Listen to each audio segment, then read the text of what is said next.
우리 지난 시간에 저장했던 파일의 위치가 어디였냐면 C 드라이브 들어가시면 XAMPP, 그 다음에 HTDOCS, 그리고 그 안에다 EX 폴더를 하나 만들자라고 말을 했습니다. 네. 자, 메모를 좀 바꿔볼까요? 살짝, 예. 이제 바탕화면에서 우리 뭐를 했다? 컴퓨터를 더블 클릭을 했죠? 그 다음에 C 드라이브로 들어갔어요. C 드라이브로 들어가고, 그 다음에 어디를 갔죠? XAMPP라는 곳을 갔고요. 그 다음에 HTDOCS라는 곳을 갔고요. 여기다가 EX 폴더를 하나 만들었어요. 네. 폴더 만들기를 사용을 했었어요. 이렇게 폴더를 만들어서 이곳에다가 우리 연습하는 데이터를 다 넣어놓자라고 했습니다. 왜 그러냐면 이제 우리가 웹브라우저를 실행을 해서 주소줄에 이렇게 쓸 거예요. 로컬 호스트라고 쓰고요. 그다음에 슬래시 로컬 호스트 슬래시, 그다음에 이제 hello.html이라고 쓸 거란 말이에요. 이 로컬 호스트라고 하는 것이 바로 어디냐면은 C 드라이브에는 XMPP, HTDOCS가 이게 로컬 호스트예요. 근데 EX 폴더를 만들었으니 당연히 여기다가 EX 폴더를 하나 써주시고 이렇게 해야 되겠지. 주소창에다 이렇게 쓰시면 우리가 만든 파일이 작동이 되는 거죠. 그러면 그냥 얘를 더블 클릭하면 안 됩니까? 돼요. 알아서 다 나와요. 그래도 나오는데 우리가 더블 클릭하는 건 너무 손쉽게 익혀져 있어요. 주소창에다 주소로 입력하는 연습이 안 돼 있어서 그런 차원에서도 제가 연습을 시키는 겁니다. 예. 그 다음에 이 로컬 호스트를 작동시키기 위해서는 뭐가 필요하다 그랬죠? 가상 웹서버를 돌려야 된다 그랬죠? 예, 가상 웹서버를 작동을 시켜야 되는데 어떻게 한다고요? 시작 버튼 누르고 모든 프로그램 가서 XMPP라는 폴더가 있고 거기에 XMPP 컨트롤 패널이라는 게 있단 말이에요. 컨트롤 패널. 얘를 클릭을 해서 반드시 제일 상단에 있는 아파치만 스타트 해줘라. 항상 시작하면 여러분 이 자리에 오시면은 이렇게 해주시면 되는 겁니다. 그리고 닫으시면 됩니다. 예. 자, 프로그램 목록 중에서 뭐를 XAMPP를 작동을 시켜서 여기 컨트롤 패널이 있어요. 컨트롤 패널이라고 하는 게 있는데 이 컨트롤 패널을 작동을 시키시면 됩니다. 그러면 이제 가상으로 만든 웹서버가 작동이 되고, 이렇게 해서 PC상에서 연습을 다 하시고 나서는 어떻게 돼요? 실제로 그 다톰 사이트에다가 올려놔야죠. 업로드 해가지고 스마트폰에서 정확히 테스트를 해봐야 된단 말이에요. 예. 그 작업을 항상 생활화가 돼서 움직여야만 돼요. 예.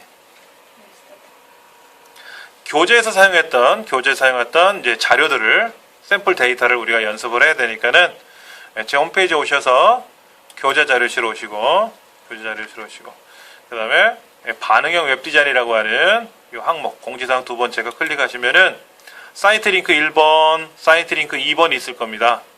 그럼 사이트 1번 한번 가볼까요? 사이트 1번 링크 누르셔가지고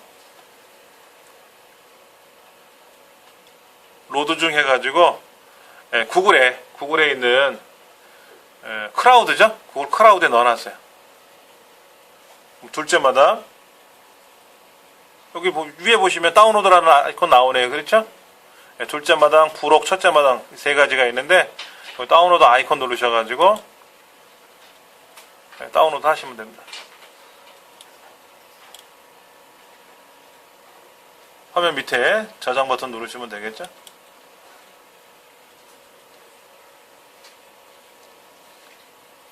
자, 그 다음에 사이트 링크 2번도 있어요. 사이트 링크 2번 있는데 그것도 한번 눌러볼까요?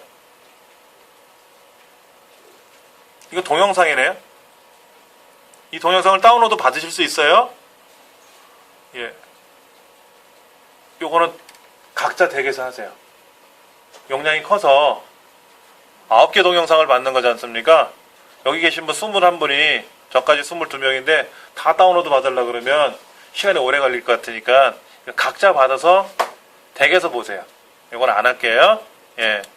대신에 여기다 링크는 걸어놨으니까 PC상에서 보셔도 되고요. PC에서 보셔도 되고. 확정형이 R, AR로 끝나는 압축하기도 이런 알지브리도 풀어지나요? 잠깐만 볼게요. 자, 일단 인터넷 창 제가 내려놓고요. 다운로드라는 폴더에 가보니까 01.chip 어디에 다운로드가 됐지? 잠깐만요. 다시 한번 제가 다운로드 해볼게요. 이게 zip 파일로 되어 있는 건데 다른 이름으로 한번 저장을 해서 다른 곳에 저장이 되어 있었네. 즐겨찾기 다운로드에다 저장하시면 돼요. 그러니까 기본적으로 모든 데이터들은 즐겨찾기 안에 있는 다운로드라는 곳에 저장이 되는데 이거를 바꿔놓으면은 다른 반에서 저장을 해놨는데 엉뚱한 데로 저장을 해버려요. 저도 그냥 자동으로 일로 올 줄 알고 저장을 눌렀는데 엉뚱한 곳에 저장이 됐어요. 그러면 다른 이름으로 저장을 해서 여기 저장에 있는 옵션에 가서 다른 이름으로 저장을 해가지고 이렇게 다른 곳으로 가지 말고 다운로드 폴더에다가 선택을 하고 저장을 하시면 될 것 같아요. 이제 저장이 되겠죠? 어디에 저장돼 있었어요? 어디에 저장되는 다 다르는데 기본적으로 상단에 보면 즐겨찾기 다운로드라고 있지 않습니까? 이곳에 저장돼야 되는데 이 전 시간에 어떤 분들이 이 강의를 하시는 선생님이 그 저장이라는 버튼 옆에 화살표를 누르면 다른 이름으로 위치를 바꿔서 저장하는 기능이 있잖아요. 그걸 눌러서 그 강사 폴더에다 저장해 놓은 것 같아요. 그럼 그 강사 폴더가 어딘지 모르지 않습니까, 우리는. 그러니까 다시 원래대로 다운로드라는 곳에 저장을 시키게끔 다른 이름으로 저장을 한 번 더 한 겁니다. 예, 그러면 항상 이곳에 저장이 되겠죠. 지금 여기 do it 반응형 웹 디자인 하는 파일이 지금 여기 저장이 되는 중인데 지금 다운로드 되고 있어요. 지금 다운로드 되고 있어서 하나, 두 개가 지금 저장되고 있어요. do it 반응형 웹 디자인이라는 이름으로 저장되는 것 같아요. 시간이 좀 걸리겠으니까 제가 화면을 잠깐 멈춰놓고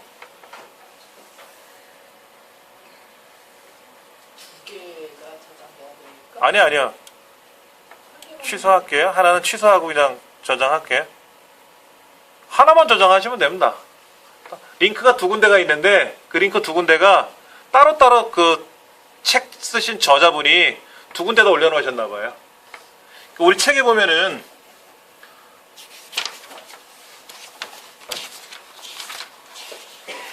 교재 잠깐 볼게요.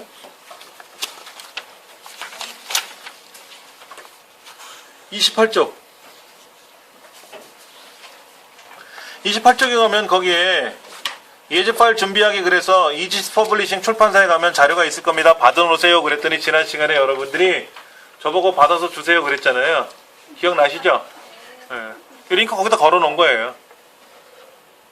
회원 가입하고 이런 거 불편하시다며. 네.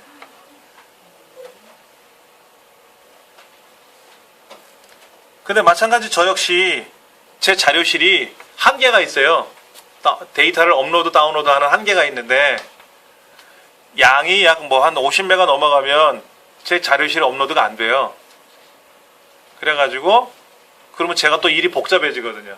안에 또 명령을 걸어서 고쳐놔야 되고 하는 불편함 때문에 그냥 저자에 있는 그 클라우드에다가 다운로드 받을 수 있게끔 링크를 그냥 그대로 연결만 해놓은 겁니다. 그리고 한 가지 알고 계셔야 되는 게 여러분 그 닷홈 사이트에 우리 100메가 사이트 다운로드 할 수 있게끔 저장 공간 받아놨잖아요. 근데 트래픽이라는 게 있어요. 홈페이지는 트래픽이 100메가예요.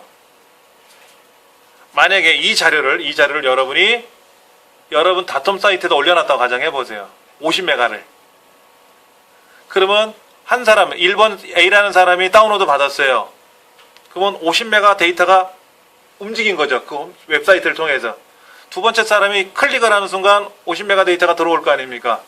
그러면 100메가 트래픽을 다 쓴 거예요. 그러면 세 번째 사람은 작동 안 됩니다. 본인도 못 써요. 100메가가 넘어가면 멈추게끔 되어 있는 거예요. 근데 제 홈페이지는 업로드 다운로드는 양이 있어요. 제가 홈페이지를 만들 때 무제한으로 만들 수는 있는데 다운로드하는 트래픽 양이 3기가예요. 그럼 100메가짜리를 10개를 올리면 1000메가, 1기가잖아요. 그렇죠. 그러면 100메가짜리를 30명이 받으면 3기가가 될 거 아닙니까? 그러면 제 거는 트래픽에 걸려서 멈춰요.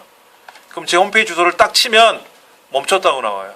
작동이 안 돼요. 그럼 또 전화를 걸어야 돼요. 트래픽 풀어달라. 그럼 거기서는 허구날 풀어달라고 하거든. 그 다음날 24시간이 지나면 되돌아옵니다. 근데 수업을 못하니까는 전화를 걸어서 풀어달라고 하겠죠, 제가. 이제 그런 게 잘 반복되면은 그 주인장이 싫어하지. 제가 새들어 살고 있는 곳인데, 허구날 자기네 집을 침범하고 있잖아요. 그러니까 싫어하죠. 그러니까 그것도 여러분 감안해서 만드셔야 돼요. 그러니까 우리가 이제 반응형을 할 때 동영상도 올려야 되는데 동영상을 만약에 20메가짜리 올려놨다. 그러면 20메가짜리 5번만 테스트하면 트래픽 그날 꽉 찬 거예요. 그럼 그날 테스트 못 합니다. 예. 그러니까 샘플로 연습을 해봐야지. 샘플로 1메가짜리 간단한 거, 뭐 10초짜리, 5초짜리 이런 동영상으로 연습을 해봐야지. 거기다 뭐 1시간짜리 동영상 올려놓으면 어떻게 돼요? 100메가니까 올라가지도 않을 테고. 그런 게 있다라는 거 기억을 하시면 되고요. 지금 계속해서 다운로드 중에 있는데 뭐 이게 끝날 때까지 기다리기는 힘드니까 제가 멈춰놓고 아까 저장한 이제 두잇 반응형 웹 디자인이라는 HTML 문서를 어디에 즐겨찾기에 다운로드라는 곳에다 이렇게 만들었단 말이에요. 이 저장이 일로 된 거죠. 그럼 얘를 잘라내기 해서 그리고 이제 C 드라이브에 가서 XMPP에 가서 그다음에 HTDOCS 안에 EX 폴더 안에다가 여기다가 이제 이렇게 붙여놓으면 일로 샥 들어왔단 말이에요. 그 얘를 오른쪽 버튼 눌러서 압축을 풀면 돼요. 압축을 풀면 여기는 R집이라는 프로그램이 아직 설치가 되지 않은 상태였거든요. 설치를 하게 되면은 자동으로 이렇게 폴더를 만들어 주겠느냐 그래요. 그러면 그래라 그러면 되고요. 그러면 이제 119메가바이트 정도의 압축 푸는 속도가 한 10메가 정도도 안 되나. 10메가 정도 압축 푸는 속도가 USB 메모리보다 속도가 느리네. 자, 이렇게 EX 폴더 안에 두잇 반응형 웹 디자인이라고 하는 이 폴더가 새로 생기면서 이 안에 첫째 마당 우리 지금 공부하는 게 01장이니까 이제 이 안에 완성된 파일도 보이고 또 실습하고자 하는 파일도 있고 이런 거를 이제 보이겠단 말이에요. 자, 그러면 자 보세요. 압축은 다 풀었습니다. 우리가 이제 수업하러 올 때 어떻게 돼요? 내 컴퓨터를 실행하거나 유저를 실행하겠죠. 그렇죠? 그럼 실행하면 여기 즐겨찾기에 다운로드에 가면 아까 그렇게 해서 찾았는데 다시 C 드라이브 찾아가려면 어떻게 돼요? 더블 클릭하고 찾아 들어가면 귀찮잖아요. 그러면 즐겨찾기에는 다운로드는 실제 다운로드 폴더냐? 아니에요. 이 다운로드 폴더는 따로 있습니다. 그런데 사용자들이 찾아가는 게 귀찮은 거야. 그래서 여기다가 바로 가기 형태로 만들어 놓은 거예요. 그러면 우리 아까 EX 폴더 있었잖아요. 그것도 여기 즐겨찾기에다 만들어 놓으면 편하잖아.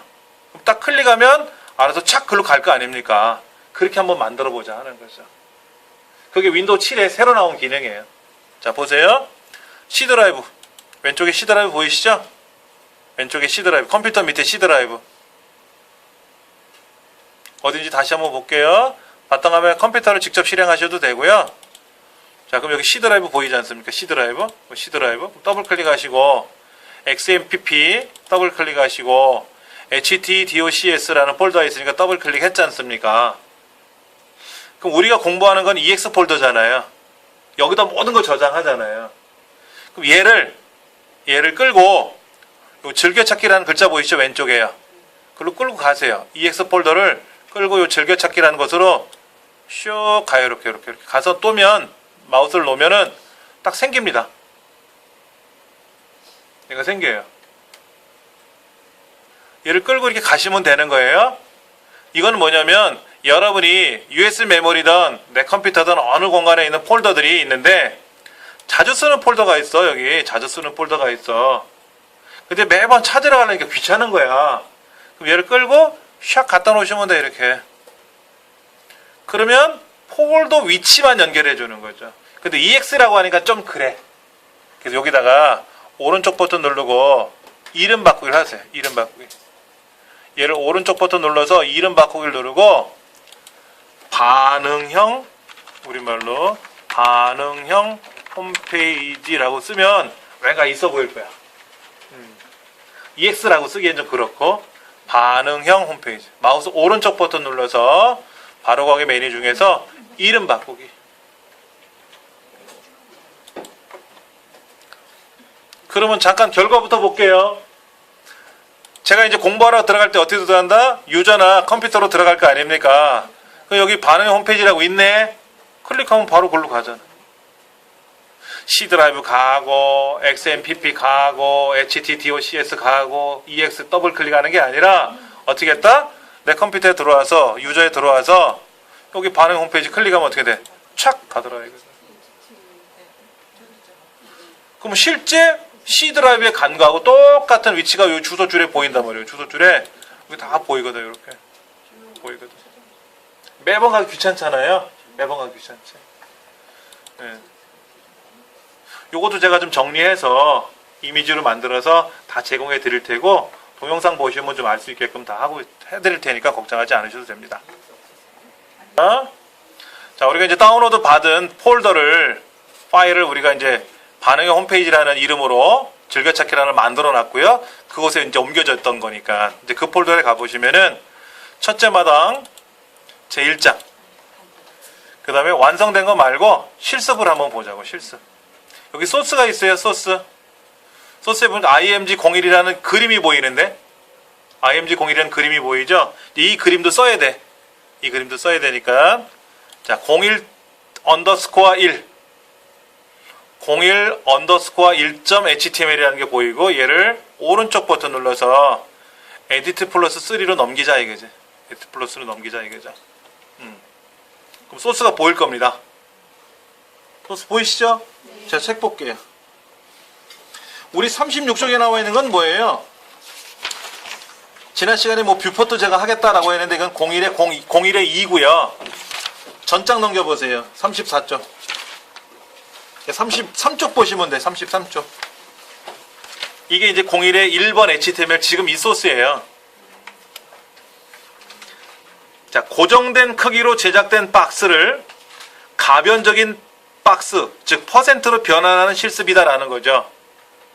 고정형이라는 말은 뭐냐면 내가 지금부터 작업하는 거는 900픽셀로 보여라, 960픽셀로 보여라, 500픽셀로 보여라 이렇게 픽셀 단위로 보여주는 것을 우린 고정형이라 그래요. 얘는 10cm로 만들어주세요. 얘는 20cm로 만들어주세요. 그게 고정형이고 얘를 절반으로 만들어주세요. 3분의 2로 만들어주세요. 이렇게 말하는 걸 가변형이라고 말하는 거예요. 상대적으로 말하는 거죠. 예. 책에 뭐라고 써있냐면은 코드 하나하나를 다 이해할 필요는 없다라고 돼 있어요. 그러면 좀 어느 정도는 알고 계셔야 되는데 소스 보시면 제일 위에 이렇게 나와 있어요. 느낌표 다큐 타입은 HTML 이렇게 써있고 요거는 뭐라 그랬죠? 첫 시간에 한 건데 HTML5다 라는 걸 선언하는 거라고 그랬고요.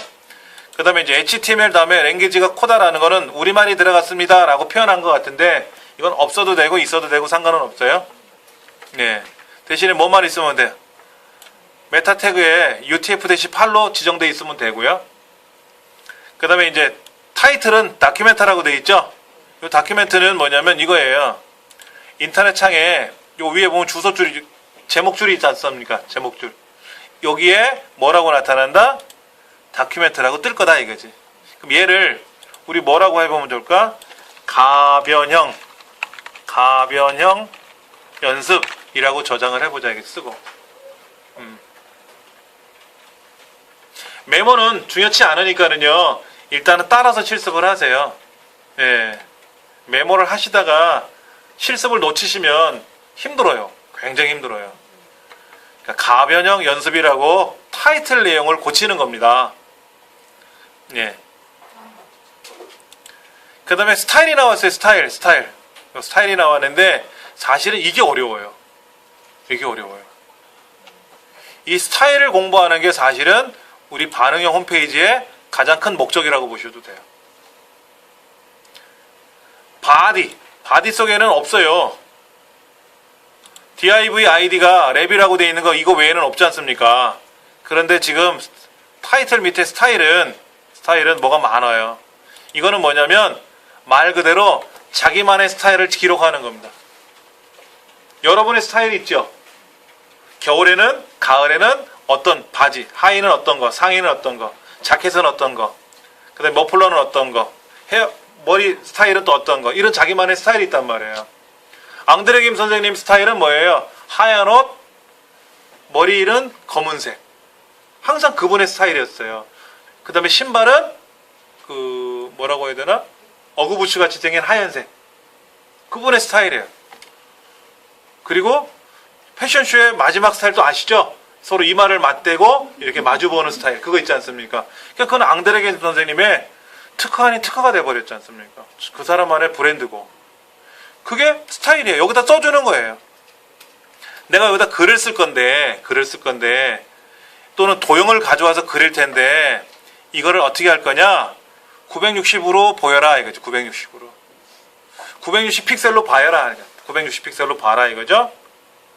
픽셀은 어떤 개념인지 아시죠? 제가 보여드리는 제 화면은 가로가 1024 픽셀이에요. 여러분이 보시는 화면은 1280 픽셀로 보실 거예요. 이거는 이렇게 보셔도 돼요.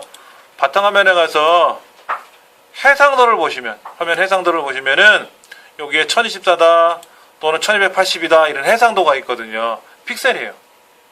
그러니까 우리가 디카로 사진 찍으면 뭐 가로가 3000에 뭐 세로가 2000 그러면 3000 곱하기 2000이니까 600만 화소가 되는 거죠. 그때 이제 픽셀을 말하는 거는 주로 이제 가로 얘기를 많이 하는데 가로가 여기는 960으로 지정을 해버렸어요. 그 다음에 높이는 500이래요. 960에 500이면 어느 정도 될까요? 이 화면이 지금 아까 1024라고 말씀드렸으니까 화면에 제가 창을 살짝 조절해보면 960이면 이만큼 될 것 같고 높이는 이 모니터가 768인데 500이니까 이 정도 될래나? 이 정도? 제가 지금 이 창에 에디트 플러스 창의 크기가 한 이 정도 될 것 같아. 근데 마진은 뭐야? 마진은 여백인데 뭐 없다고 돼 있네. 0이라고 돼 있고 아니면 뭐 자동이라고 설정돼 있기도 하고 뭔지는 몰라도. 백그라운드는 뭐냐면 배경 색깔이에요. 배경 색깔. 근데 2에 6, 5, D에 5, D라고 돼 있어요. 그럼 이 색깔의 의미도 이제 아셔야 되는데 그건 나중 문제고. 그 다음에 보더가 있어요. 보더는 뭐냐면 테두리예요. 테두리. 그 액자 같은 거 보면 테두리가 있지 않습니까? 4픽셀로 해놓고 그 다음에 솔리드는 이제 테두리의 색깔을 뭐 점선으로 넣을 거냐 실선으로 넣을 거냐 거기에 들어간 색깔은 뭐냐 뭐 이런 걸 따지는 것 같아요. 책에서는 세밀한 건 알 필요가 없다라고 했는데 자 그렇게 해서 이제 우리가 저장을 한번 하겠죠. 저장을 하고 웹브라우저에 와서 얘를 불러내려면 어떻게 불러내야 돼요? 주소 아세요? 아까 반응형 웹디자인 폴더에 거기다 저장해놨지 않습니까? 첫째 마당에 1장에 실습까지 와야 되잖아요. 불편하잖아. 그럴 땐 얘를 더블 클릭하시면 돼요.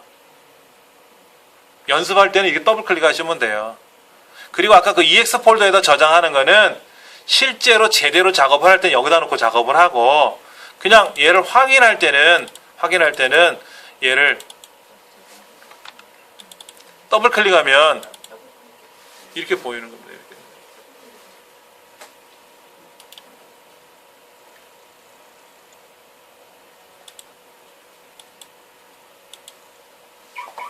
하셨어요? 네. 그랬더니 뭐가 나왔어요, 지금요? 뭐 사각형이 하나 나왔죠? 사각형 그리라는 명령은 하나도 없었는데 사각형이 튀어나온 거예요, 지금. 960에 500으로 만들었어요, 지금 사각형이. 여러분이 보시는 화면은 제가 보는 화면보다 좌우가 더 많이 있을 겁니다. 여러분 1280이라 그랬으니까 높이는 500이래요. 그러면 요 960을 만약에 우리가 500이라고 바꿔볼까요? 500이라고 이렇게 500이라고 바꾸고 500이라고 바꾸고 그러면 너비 500에 높이 500이 되겠죠? 그 또 저장 한번 해볼게요. 저장 한번 하고 500에 500으로 조정한 거예요. 그 다음에 저장 버튼 있죠?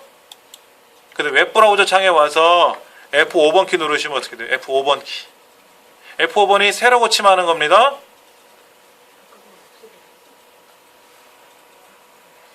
보고 계시는 창에서 이상하다고 느끼는 거 빨리 말씀하세요. 어? 뭐가? 지금 소스에다 분명히 제가 뭐라고 했냐면 가변 연습이라고 썼어요. 타이틀이 보여요? 안 보여요? 안 보이죠? 안 보인단 말이에요. 깨졌어요. 깨졌어요. 자, 그러면 다시 일로 옵니다. 편집기로 와서요. 파일에 가서 다른 이름으로 저장 한번 해보세요. 새 이름으로.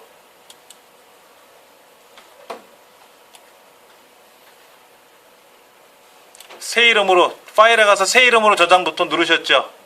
저장 형태가 뭐라고 되어 있어요? 인코딩이 안시로 되어 있죠?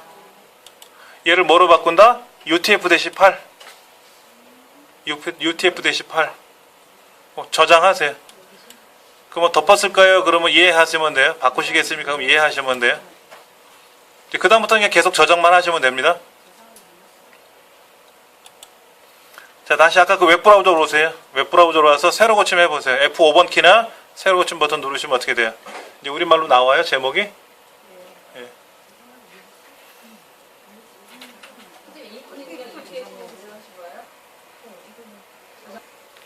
편집기상에서 500에 500이라고 세팅을 해서 우리가 저장을 했고 그 저장된 결과가 아까 어떻게 저장이 돼 있었냐면은 여기 인코딩이 안시로 돼 있었단 말이에요. 안시. 저장을 했더니 문제가 뭐였냐면은 얘를 실행을 하면 제목 줄이 이렇게 동글뱅이 뭐 물음표 같은 거로 나와요. 그럼 이 안에 우리가 글을 안 썼잖아요. 여기는 우리말도 깨져서 나와요.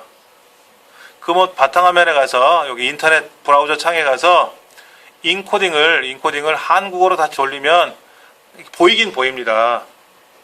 그러면 이 안에 또 고쳐야 할 거 아닙니까? 내용을 고치고 나서 또 실행하면 어떻게 돼요? 실행하면 또 깨져버린단 말이에요. 그래서 아예 처음부터 얘를 UTF-8로 저장을 해놓으면 어떻겠냐 이거죠. UTF-8로 그래 놓고 나서 얘를 실행하면 어떻게 돼요? 그때는 우리말이 나오는 거죠. 굳이 인코딩을 고치지 않아도 된다 이거야. 가장 좋은 거는 우리말을 안 쓰고 영어로 쓰면 돼요. 모든 걸 다 영어로 쓰면은 뭐 웹브라우저 인코딩 상관없이 다 뜹니다. 다 떠요. 그나마 인터넷 익스플로러는 인코딩 기능이 있어서 고르면 되는데 다른 사파리 브라우저 같은 인코딩 하는 게 없어요. 안 보일 수도 있단 말이에요. 그러면 우리말이 깨져서 안 보여요. 외국 사람들이 바이어가 우리 거를 봐야 되는데 글자가 옹통 깨져서 나오면 거래가 뭐고 없어지는 거죠. 그래서 항상 편집기상에서 주의하실 점은 메타 태그에다가 UTF-8이라는 걸 꼭 넣어주셔야 되고 그리고 얘를 저장을 할 때도 인코딩 방식을 UTF-8로 만들어주면은 우리말을 안 쓰는 다른 나라 컴퓨터에서도 우리말이 보인다라는 뜻입니다. 그러니까 우리나라에서는 이렇게 해주셔야 돼요. 그럼 몰라요 전혀. 해볼까요? 이렇게 한번 해볼까? 보이긴 보이네요. 너무 많이 아시는 것도 힘들어요. 그냥 그 정도만 아시면 될 것 같은데. 유러피언도 눌러볼까? 네. 이렇게 UTF-8로 해놓고 쓰시면 가장 좋다라는 걸 알려드렸고요. 자, 그런데 이제 문제가 뭐냐면 창의 크기가 스마트 기기는 좁고 높이는 상관이 없는데 너비가 좁고 어떤 건 넓고 하잖아요. 근데 이제 문제가 넓은 데서는 상관이 없어서 다 보이는데 좁아지면 이게 좌우가 스크롤이 되니까 상하 스크롤은 견뎌요, 사람들이. 상하로 움직이는 거는 드륵드륵 굴려주면 되는데 좌우로 바뀌는 거 되게 싫어하거든요. 그러니까 이거는 좀 불편하지 않느냐. 그래서 500에 500이라고 하지 말고 자, 다시 왼쪽에 두잇 반응형 웹디자인 폴더의 첫째 마당 1장에 가면은 완성된 게 하나 있을 거라면 완성된 게. 그 완성된 거에 01에 01을 더블 클릭해 보면 이제 다큐멘트도 우리말로 좀 바꿔볼게요. 가변형 완성이라고 한번 연습을 해보죠. 가변형 완성이라고 쓰고, 마진은 0, 패딩은 0, 위드는 90%라고 써있네요. 90%는 뭐냐면 내 모니터의 90%까지만 보여라 하는 거예요. 내가 넓으면 넓은 대로 90%, 좁으면 좁은 대로 90%. 높이는 그냥 500이에요. 그러니까 높이는 그대로 뒀고요. 너비만 바꾸는 거예요. 높이는 가변형 안 해요. 왜냐면 우리 일반 PC도 세로는 위아래로 움직이지 않습니까? 양이 많아서. 그러니까 얘는 가변형을 하면 안 되고요. 너비만 가변형을 했습니다. 자, 그리고 놓고 이제 저장하고 아까 실습 말고 완성된 폴더에 가면 아까 완성된 폴더 파일에 있을 거란 말이에요. 01에 1번 다시. 아까는 우리가 여기 상단 보세요. 첫째 마당 1장에 갔었잖아요. 1장에 실습에 들어가서 01에 1번 했었지 않습니까? 그럼 저 상단에 보면 다시 1장 가서 완성된 거에 가서 01에 1번이 있을 거라고. 얘를 실행해 볼게요. 얘도 인코딩을 제가 안 했나요? 얘도 인코딩을 해줘야 되는데 까먹었네. UTF-8로. 인코딩을 바꿔서 또 세로 고침 눌러주면은 우리말로 나올 테고요. 자, 이제는 보세요. 화면이 넓으면 넓은 대로, 좁으면 좁은 대로 그대로 보이더라 이거지. 그럼 이 안에 글자가 들어갔으면 어떻게 될까요? 자동줄 바꾸면 되겠죠. 알아서. 그럼 이 안에 그림을 보여줄 거 아닙니까? 그림도 어떻게 하면 돼요? 95% 보여주면 되겠죠. 100% 보여주면 어떻게 돼요? 화면이 크면 큰 대로 꽉 차게 보일 거고 좁으면 좁은 대로 꽉 차게 보일 테고. 만약에 그림의 크기를 너비를 50%로 하면 어떻게 되죠? 화면이 크면 큰 대로의 50%, 작으면 작은 것의 50%로 나오겠다 이거지. 근데 이 그림의 크기를 500 하고 지정해버리면 어떻게 돼요? 500보다 큰 브라우저는 보이겠지만 500보다 작은 브라우저는 안 보이고 화면이 잘려 보일 거란 말이에요. 이게 바로 가변형의 기본입니다. 이게 가변형의 가장 기본이에요. 넓게 볼 건지 좁게 볼 건지 이렇게 보는 거죠. 자, 그러면 이걸 닫아보고요. 아까 우리 완성된 요 파일이 있죠. 01에 1번. 01에 1번 있지 않습니까? 얘를 복사해가지고 요 상단에 반응형 웹디자인 EX 폴더 있네. 그렇죠? EX 폴더. 거기다 놓고 한번 붙여놔 볼게요. 아까 첫째 마당에 1장에 완성된 01에 1번이 있었지 않습니까? 얘를 복사해서 왼쪽에 반응형 홈페이지라는 즐겨찾기 만든 것도 있고요. 저 꼭대기 보면 EX라고 있잖아요. EX. 그 EX가 반응형 홈페이지였잖아요. 예, 클릭하셔가지고 거기다가 붙여넣기를 하면은 실습한 거 나왔을 거 아닙니까? 그렇죠? 그럼 얘를 가지고 그 IBB 데모 2 있지 않습니까? 얘를 가지고 화면이 좁으면 좁은 대로 넓으면 넓은 대로 스마트폰이든 스마트 패드든 네 가지로 볼 수 있지 않습니까? 그걸 한번 비교해 보면 되지.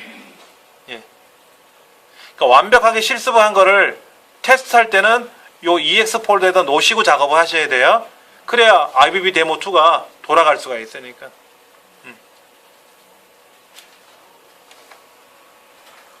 방금 전에 웹브라우저상에서 실행했던 이 결과를 아이폰 형태에서 한번 보려고 그래요. 스마트폰 형태에서. 근데 이 스마트폰도 세로가 있고 가로가 있고 아이패드처럼 넓은 것도 가로가 있고 세로가 있지 않습니까? 그러니까 네 가지 형태가 있는 거죠. 그러면 비교해 보자 이거지. 그럼 여기 요 시간 나오는 영역에 마우스를 쓱 올리시면 주소가 보인다 그랬죠? 주소창에다 뭐라고 쓰냐면 로컬 호스트 슬래시 ex 슬래시 아까 01 밑줄 1.html이었죠. 주소 기억나세요? 주소. 요 주소에다가 요렇게 써야죠. 이렇게.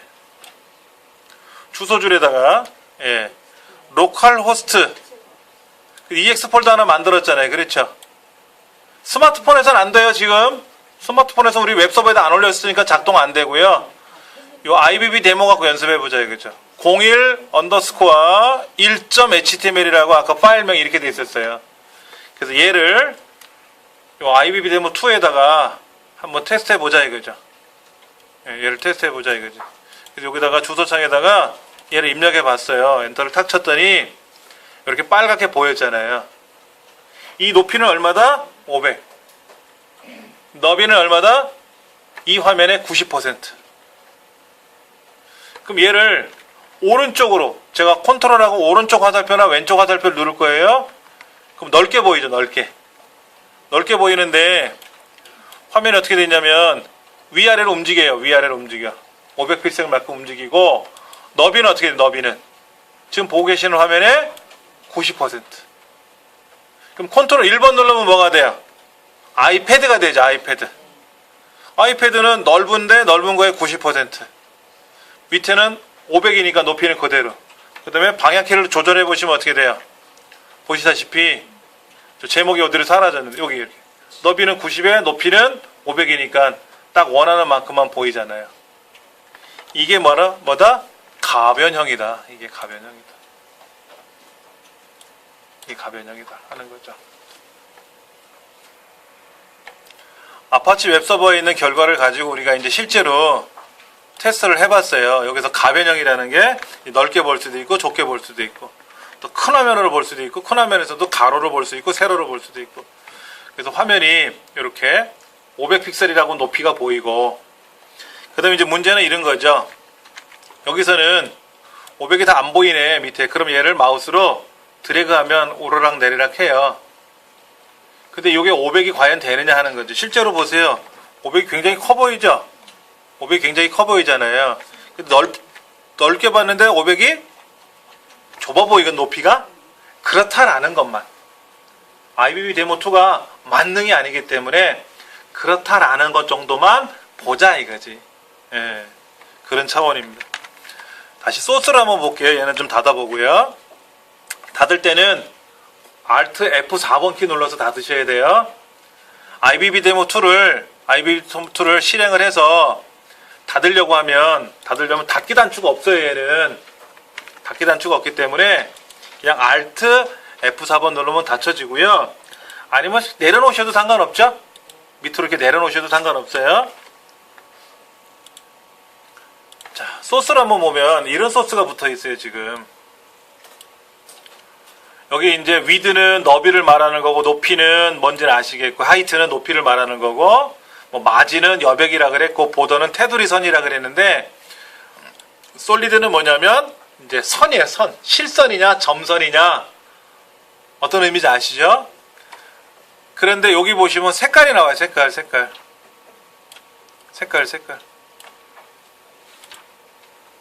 요 도대체 색깔이 뭐냐 이거지. 요 색깔이 도대체 뭐냐. 예. 백그라운드에 보면은 이렇게 이거는 뭐냐면 색상을 표현하는 거예요. 색상 표시. 일반적으로 우리가 이렇게도 써요.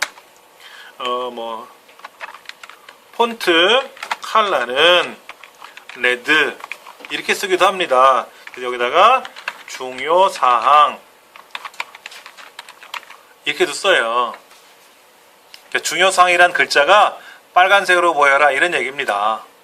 이렇게 다 단어를 쓰기도 해요. 옐로우, 뭐 퍼플, 그린, 실버, 골드, 화이트, 블랙 이렇게. 우리들이 알고 있는 색깔을 나타내는 영어가 그렇게 많지는 않아요. 더더욱 영어 문화권이 아닌 저희들은 더 모르고요. 실제 영어를 사용하는 영어 문화권 사람들도 그렇게 다양한 색깔이 없잖아요. 명칭이. 그러면 빨간색은 빨간색인데 벌거스름한 색깔 뭐 이런 거 있지 않습니까? 참 표현하기 어렵죠. 그러면 우리가 이론적으로 색상은 1677만 가지 이상이 돼요. 이론적인 색상은 1677만 7126개인가 이렇게 돼요. 색깔이 굉장히 많습니다. 그거를 다 명칭으로 부여할 수는 없잖아요. 그러니까 옐로우니 뭐 빨강이니 노랑이니 녹색이니 파랑이니 흰색 이런 정도, 보라, 아이보리 이렇게만 쓰자는 거지. 1677만이라고요? 만 1677만 8126가지 1677개가 아니라 1677만 개 이상 굉장히 많아요. 이거를 명칭으로 부여하기는 사실은 불가능하잖아요. 그래서 얘를 어떻게 부여하는가 좀 보여드릴게요. 색상은 빨강, 영어로는 레드죠. 레드. 그 다음에 녹색, 그린이죠. 그 다음에 파랑, 블루죠. 예. 이렇게 세 가지를 이용해서 혼합합니다. 이게 색상이에요. 우리 컴퓨터상에 나오는 색상은 다 이렇게 작업을 하는 겁니다. 컴퓨터 색상은 빨강, 녹색, 파랑 줄여서 RGB라고 해서 RGB 이 세 가지를 갖고 만드는 거예요. 그런데 RGB에서 각각의 색들의 양이 있어요. 양이 있는데 뭐냐면 0단계에서 255단계까지 혼합을 할 수가 있어요. 혼합을 한다. 그럼 예를 들어서 빨간색 물감을 꽉 짰어. 노란색 물감을 조금 짰어. 즉 1만큼 짰어. 0은 뭐예요? 0은 안 짠 거죠. 255는 다 짠 거고, 한 통을 다 짠 거고. 그러면 각각의 색상은 256단계의 단계별로 지정할 수가 있어요. 그렇죠? 그러니까는 이론적으로 말하면 256 곱하기 256은 259가 아니라 256이죠. 그렇죠? 그럼 얘가 1677만 7126 이렇게 나오는 거예요. 곱하면. 근데 요즘 TV 있죠. TV. 요즘 나오는 TV는 1600만 가지 색깔이 아니라 뭐 5억 가지 색깔이 이렇게 나온다 그래요. 색깔이 더 선명하게 나오나 봐요. 요거는 뭐냐면 256은 뭐냐면요. 8비트라 그래. 8비트. 2의 8승 8비트. 그러니까 8비트가 몇 개예요? 하나, 둘, 세 개니까는 38, 24, 24비트죠? 요거는 다른 말로 24비트 색상이다라고 합니다. 24비트 색상이라 그래요. 근데 이 중에는 분명히 색깔을 달리 해놨는데 인간의 눈으로는 구별이 안 되는 색깔도 있었고요. 그리고 섞어놨더니 분명히 섞기는 섞었는데 기계로 검사해도 똑같은 색깔로 보이는 경우도 있나 봐요. 그러니까 이론적은 1677만 개라고 나오지만 실제로 구별할 수 있는 색깔은 그렇게 많지는 않아요. 그래서 제 홈페이지에 가시면 저도 색깔을 다 모르니까 여기 홈페이지 자료실에다가 여기 보시면 색상표라는 걸 제가 넣어놨어요. 색상표 이렇게 색상표를 쭉 넣어놨어요. 여기 보시면 영문으로 되어 있네. 레드, 영어가 많긴 많다. 마룬, 다크레드, 브라운, 뭐 쭉 가면 뭐 많네요. 네이비, 블루, 예. 여기에 또 뭐야? 바이올렛, 보라색인가 봐요. 이거는 바이올렛은 그거죠? 보라색이라는 거죠? 퍼플이 보라색인가? 네, 퍼플 뭐 이런 것도 보이고요. 핑크도 보이고요. 여기 블랙까지. 이게 이제 영어로 표현하는 색상 글자들이죠. 색상 글자들. 근데 그러지 않고 조금 밝은 핑크 있고 조금 어두운 핑크도 있을 거 아닙니까? 근데 1단계, 2단계, 3단계, 4단계, 5단계, 100단계까지 가면 그거를 영어로 다 못 쓰잖아요. 그게 이제 밑에 있는 표입니다. 이런 표. 이런 표를 보시면 숫자가 적혀있어요. 숫자가. 이 숫자를 이해를 하셔야 되는 걸 지금 설명드릴게요. 자, 여기 지금 다시 색상을 다시 돌아가서 이렇게 표현했는데, 예, 색상 표시. 자, 여기에서 레드 부분. 레드 부분은 2에 6. 그 다음에 그린 부분. 그린 부분은 얼마? 5에 D. 그 다음에 블루 부분. 블루 부분은 5에 D. 이렇게 했다는 거예요. 그럼 5에 D고 2에 6은 뭐냐면, 이게 헷갈리는 거죠. 10진수로는 0에서부터 255를 표현하고, 16진수에서는 0에서부터 FF까지를 표현해요. FF까지. 16진수로 표현해 놓은 거예요. 16진수는 우리가 사용하는 10 말고 11번째, 12번째, 13번째, 14번째, 15번째까지 5개가 더 있어요. 그래서 알파벳을 사용합니다. 아랍의 숫자는 0에서 9까지 밖에 없으니까 6가지 A, B, C, D, E를 더 써가지고 F까지 더 써가지고 6개를 추가하다 보니까 이렇게 영문자가 보이기도 합니다. 그럼 제가 살짝 한번 보여드릴게요. 어떻게 보이냐면, 여러분 한글이 천칠 아시죠? 한글이 천칠. 제가 한글이 천칠 한번 실행해 볼게요. 한글이 천칠에 가서 제가 도형을 하나 그릴 거예요. 도형을 이렇게 그릴 겁니다. 그 도형 색깔을 여기서 말하는 2에 6에 5에 D에 5에 D로 한번 넣어 볼게요. 예.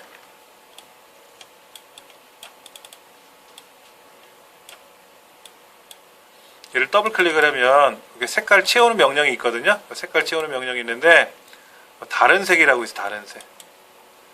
그러면 여기 뭐라고 되어 있냐면 요거 2에 6에 요거 있죠. 요거 얘를 이 자리에다 붙였으면 2에 6에 5에 D에 5에 D라고 나오죠. 그럼 빨강이 얼마큼 들어갔대요? 230. 녹색이 얼마? 93. 그러니까 요거는 우리가 10진수로 따지면 230에 얼마? 93에 93만큼 들어갔다는 얘기예요. 그러니까 빨강이 255까지 집어넣을 수 있는데 230만 넣었나 봐요. 그리고 녹색과 파란색은 255 중에서 93까지만 넣었으니까 절반도 못 넣은 거죠. 그렇죠. 그래서 나온 색깔이 뭐다? 요거죠. 요거 색깔. 이렇게 추가를 누르면 하나 색깔이 나왔죠? 자, 그러면 지금 보시는 이 색깔. 아까 우리 결과창에도 이게 떴었죠? 이렇게 색깔이 떴었죠? 예, 요거지 2에 6에 5, D에 5D라는 색깔입니다. 다시 한번 볼게요. 요 색깔 들어가서 지금 보이세요? 여기 색깔? 여기서부터 이렇게 지나가면 색깔이 쭉 보이죠? 이렇게. 그러면 여기서도 이렇게 색깔이 밝은 부분이 있고 어두운 부분이 있지 않습니까? 이렇게. 이거를 다 합하면 종류가 몇 가지 색깔이다? 1677만 7126가지 색깔이라는 뜻입니다. 근데 그 중에는 똑같은 색깔도 있긴 있어요. 자, 아까 여기 제가 뭐라고 했었다고요? 16진수를 그대로 여기다 붙여놨더니 10진수로 바뀌어요. 그러면 반대로 여러분이 색깔을 하나 넣고 싶어요. 색깔을 넣고 싶은데 예를 들어 저는 녹색 계열을 좋아하니까 녹색에다 놓고요. 녹색에다 놓고 이렇게 요런 색깔. 완전 녹색은 아니고요. 약간 밝은 색의 녹색으로 갔어요. 제가요. 그 밑에 여기 16신수 보이죠? 16신수 보이지 않습니까? 얘를 복사를 해서 제가 얘를 복사를 해서 아까 우리 소스 있었지 않습니까? 소스 여기 여기다가 붙여놓으면 새로운 색깔이 들어갔죠. 그렇죠? 예, 그리고 저장하시고 얘를 실행하면 어떻게 될까요? 이거 아니고 아까 첫째 마당 이거 같은데 색깔이 바뀌었잖아요. 색깔 여러분 바꿔주시면 돼요. 근데 이제 이게 이론적으로 몇 가지를 알려드리면 빨간색 그러니까는 레드 부분이 FF가 꽉 찬 거예요. 그 다음에 그린과 녹색을 00 넣어주면 녹색은 빼고 파란색 뺐잖아요. 빨간색만 들어간 거죠. 이게 빨강이에요. 이게 빨강이고 그러면 만약에 이렇게 들어가면 뭐가 되죠? 빨간색 부분 안 넣었죠. 그 다음에 녹색만 넣었죠. 파란색 뺐죠. 그럼 얘는 녹색이 되는 거죠. 그러면 이건 어떻게 되나 보세요. 빨간색, 녹색, 파란색을 다 넣었죠. 그럼 흰색 나와요. 흰색. 그럼 이거는 뭐죠? 아무 색깔도 안 넣은 거죠. 검정이에요. 비색 3원색이니까. 물감은 다 짜면 검정색이 나오고 안 섞으면 흰색이지만 빛은 다 섞으면 흰색이 나오고 아무것도 안 섞었으니까 빛이 없는 거잖아요. 검정이 나오는 거죠. 요거는 뭐가 될까? 빨간색과 녹색만 넣었어요. 파랑은 하나도 안 넣었죠. 아마 이게 노랑일 거예요. 색깔을 섞으면. 그러니까 이거를 외우셔서 저 같은 경우는 이제 색깔 몇 개는 외워서 쓰는데 색감에 민감하신 분들이 있어요. 미술 공부하신 분들은 무슨 색과 무슨 색 섞으면 무슨 색이 나오고 이런 색 저런 색을 섞으면 무슨 색이 나오고 이게 머릿속에 잘 정립이 되시는 분들이 있거든. 그분들은 도사지. 제가 백날 떠드는 것보다 그분들이 더 도사지. 그거는. 근데 컴퓨터에서 말하는 빛의 삼원색은 저렇게 만들어진다. 저도 이거를 일일이 배합을 못 해보잖아요. 이 색깔이 좋을까? 저 색깔이 좋을까? 모르니까 저는 어떻게 한다? 여기 보시고 이런 색상표에 가서 요 보라색 마음에 들었어. 나 요 색깔 써야지 라고 하는 거예요. 예. 그럼 여기 지금 색깔이 이렇게 나왔거든요. 이렇게. 그럼 앞에 샵은 뭐냐면 요 샵은 지금부터 색상표를 집어넣습니다 라는 명령이에요. 쓰시면 되고요. 그럼 요 소스를, 요 코드를 아까 여기다가 바꾸면 어떻게 될까요? 여기다 바꾸면 약간 보라색이 나오겠죠. 보라색이 나오니까 실행하면 이렇게 나오겠죠. 그렇게 해서 색깔을 골라 쓰는 거지 뭐. 이걸 내가 배합할 줄 모르면. 근데 이제 이게 시각장애인들 중에 이제 생맹분들 있잖아요. 이런 분들은 저 색깔을 구별을 잘 못하시는 경우도 있나 봐요. 빨간색, 녹색, 정록생맥이라고 있잖아요. 이제 그분들은 색깔을 함부로 배합하면 안 돼요. 그럼 그분들이 뭐라 그러냐면 싫어하지. 분명히 나는 보라색이 예뻐서 썼는데 그분들 눈에는 어떻게 볼지 모르지 않습니까? 그래서 그런 규정도 있어요, 사실은. 규정도 있는데 개인 홈페이지는 그런 규정 안 따져도 되고. 그리고 또 하나 여기 보시면 보더 색깔이 000이라고 나왔어요. 000. 000은 뭐냐? 6자리인데 3자리로 나왔죠? 만약에 색상이 이렇다고 생각해 보세요. FFFF00. 이 아까 노랑이라 그랬잖아요. 얘는 줄이면 뭐가 되냐면요. 두 개씩이 똑같죠? FF00 똑같잖아요. 그럼 FF0 줄여 쓰자 이게. 두 개를 하나로 묶어서. 그럼 결과적으로 여기 아까 나와 있던 000은 뭐냐? 000000 이거를 줄여 쓴 거지. 그 위에는 297F 25는 줄여 못 줄여요? 못 줄이지 이건 6개를 쓰는 거고. 예를 들어서 뭐 이런 경우도 있어요. 77 88 99 이런 색깔도 있을 거 아닙니까? 그럼 이거는 뭐라고 쓴다? 7 8 9 이렇게 쓰자 이거지. 그거는 허용하겠다 이거지. 그건 허용하겠다. 그런 개념으로 색상 코드가 나온 겁니다. 이제 많이 쓰는 거는 아까 알려드린 대로 FF0000 그럼 빨강, 00FF00은 녹색, 0000FF는 파랑, 그 다음에 FFFF00은 뭐 노랑, 이런 식으로. 그런 거는 아까 색상 코드표에서 보시면 되지. 여기에서 뭐 사이언은 뭐고 몇 개 외우셔야 돼. 아니면 보시고 쓰시면 되고. 아쿠아도 있고. 예. 빨간색 빼고 녹색하고 파란 섞으니까 사이언 나왔네. 사이언 00FFFF. 근데 아쿠아도 똑같은 색깔인데, 아쿠아가 뭐야? 물 색깔인가? 그걸 사이언이라고 부르나 봐요. 그러면 저는 지금까지 아쿠아 따로, 사이언 따로 알고 있었는데, 단어가 코드표가 같은 걸 봐서는 같은 색상을 나타나는 것 같아요. 예. 여기 뭐 FF00 옐로우 노랑이라고 떴네요. 그렇죠? 골드는 FFD7에 00 뭐 이렇게. 예. 그러니까 FFD700은 줄일 수가 없죠. 앞에 두 개, 뒤에 두 개는 똑같아도 중간에는 D7이 다르니까 6자리로 써야 되고. 이렇게 써야 되겠지 뭐. 자, 그 값을 나타나는 겁니다. 자, 그 다음 34쪽에 보시면 뷰포트가 나오는데, 지난 시간에 제가 뷰포트에 대한 설명은 드렸어요. 뷰포트가 스마트폰에서는 글자가 상대적으로 작게 보인다고 말씀을 드렸어요.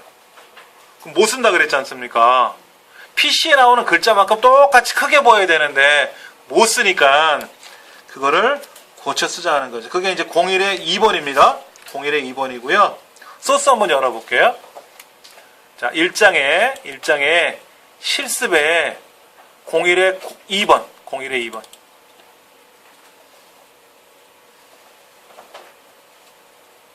그게 여기 IMG 01에 있는 그림, 이거 보는 것 같은데?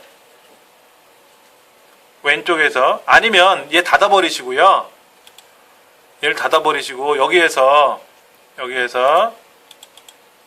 첫째 마당 1장에 실습에 2번이잖아요. 2번. 얘를 다시 오른쪽 눌러서 에디트 플러스 3 이렇게 하셔도 돼요. 이렇게 보입니다. 그러면 그게 이제 왼쪽에 보이면 여기서 얘를 선택을 하면 얘도 보이고 저것도 보이자 이거지. 이렇게. 자, 여기 왼쪽에 01의 2번 클릭해 보면 이미지 그림이 보여라 라고 나오고, 이미지 그림. 이 실습 한번 해볼까요? 얘? 어떻게 하면 된다? 그냥 더블 클릭하면 그림이 안 보인다? 안 보이죠? 해보시면 안 보여요. 왜 안 보일까요? 그림 소스가 틀린 건 아닌가요? 자, 보세요. 이 그림이 어디 있었냐면요. 요 IMG 01 그림이 어디 있었냐면 여기 소스라는 폴더 안에 들어있었어요. 그런데 프로그램에는 뭐라고 했냐면 이 01의 2번이라는 HTML 문서가 있는 곳에 거기 그림이 있다고 알려줬나 봐요. 잘못 알려줬죠. 그러면 소스에 있는 그림을 여기다 갖다 놓던, 아니면 이 프로그램 자체를 그 소스라는 폴더에서 가져와라라고 명령을 바꿔주던 해야 돼요. 가장 좋은 방법은 소스 명령을 걸어줘야 돼요. 이제 이 소스 안에 있는 이 그림을 HTML 문서에다 다 실어다 놓으면 정신사나워요. 그래서 저는 소스라고 보통 안 만들고요. 그림이잖아요. 얘는 이미지라는 폴더를 만들어요. 이렇게 이미지. 여기다가 새로운 폴더를 하나 만드는데 images라는 폴더를 만들고 여기다가 그림을 다 갖다 놓거든요. 근데 우리 책에는 소스라는 폴더를 만들어 놨으니까 그냥 그 소스 폴더를 이용하는 연습을 해보죠. 뭐. 그러면 요거 IMG 01에 있는 이 그림을 요 앞에다가 source / 이렇게 쓰면 되죠. 소스라는 폴더 안에 그림을 사용할 겁니다 라고 요 소스 슬래시라는 걸 넣어주시라 이거죠. 이렇게.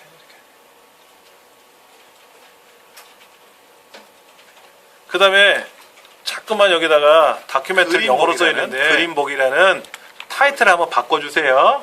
그림복이라는 타이틀로 바꿔주시고, 얘도 그냥 저장하면 안 될 것 같은데 파일에 가서 한 번쯤은 새 이름으로 가서 뭐로 UTF-8로 만들어줘야 될 것 같아. 아마도. 그러면 이제 결과가 어떻게 될까요? 그림이 나오지 뭐.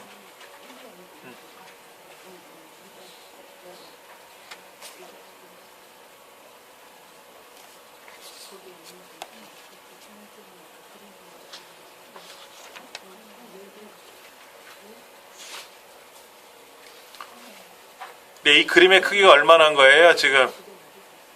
이 그림의 크기는 가로가 300이에요, 300.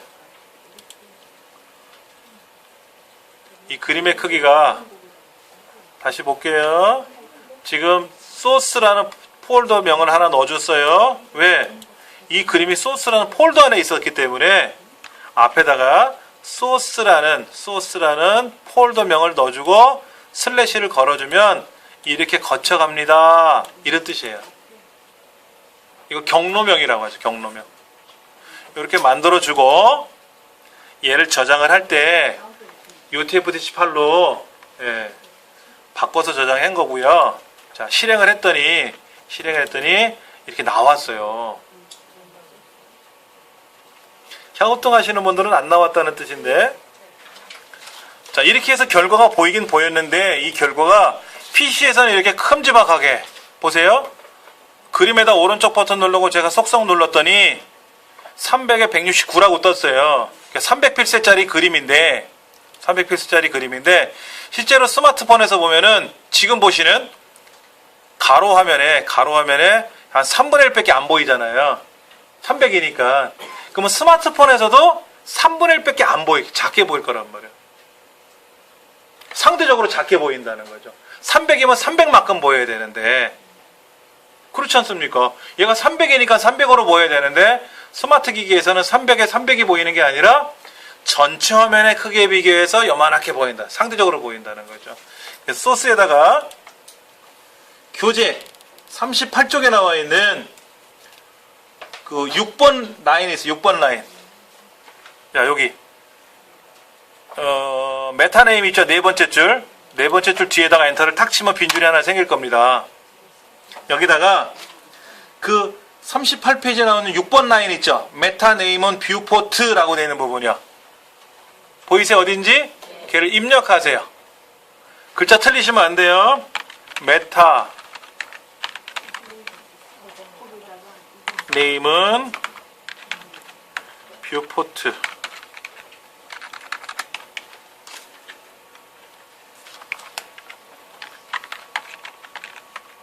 컨텐츠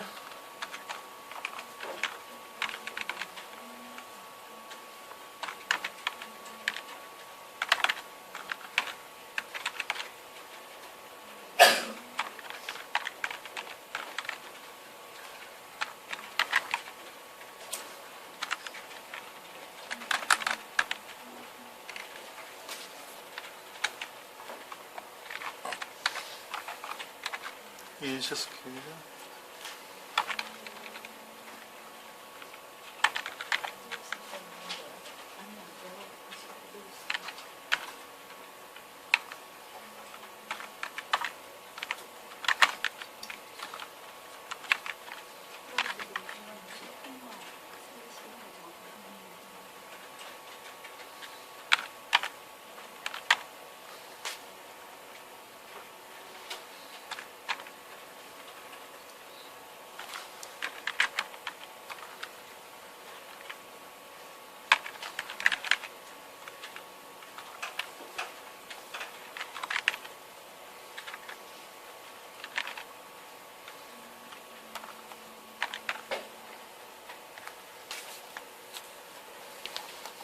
책에 있는 대로 다 그대로 적으셔야 돼요.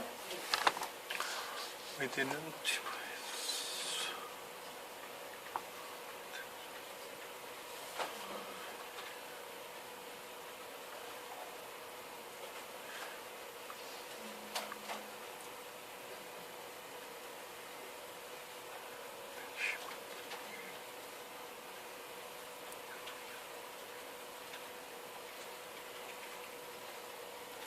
라고 쓰고 저장하시면 돼요.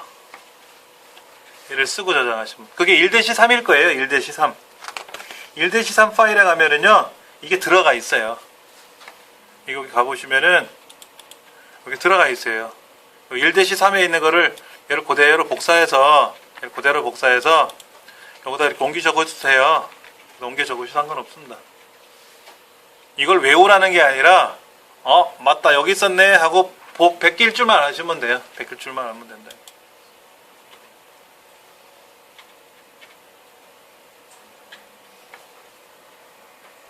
자, 이렇게 뷰포트를 우리가 고정을 해갖고 얘를 저장을 했는데, 이렇게 저장한 거를 여기서 실습을 해보고 다시 새로 고침을 해봤자 아무런 반응은 없어요. PC에서는. 이 뷰포트는 뭐 때문에 하는 거라 그랬죠? 스마트 기기 때문에 하는 거예요. 스마트 기기 때문에. 참고로 제 홈페이지에 들어있는 공부방 있잖아요. 공부방. 여기 보면 제가 전체 화면으로 놓고 보세요. 얘를 뭐 스마트폰에서는 가로로 화면으로 보세요라고 한 거 있는데, 제가 이 게시판 안에다가 뷰포트를 넣어놨어요. 뷰포트를 안 넣어놓으면요, 여러분이 이 글자, 여기 보면 글자들이 이렇게 뭐가 있잖아요. 이런 그림들이 있잖아요. 얘가 작아서 안 보여요. 안 보인다고.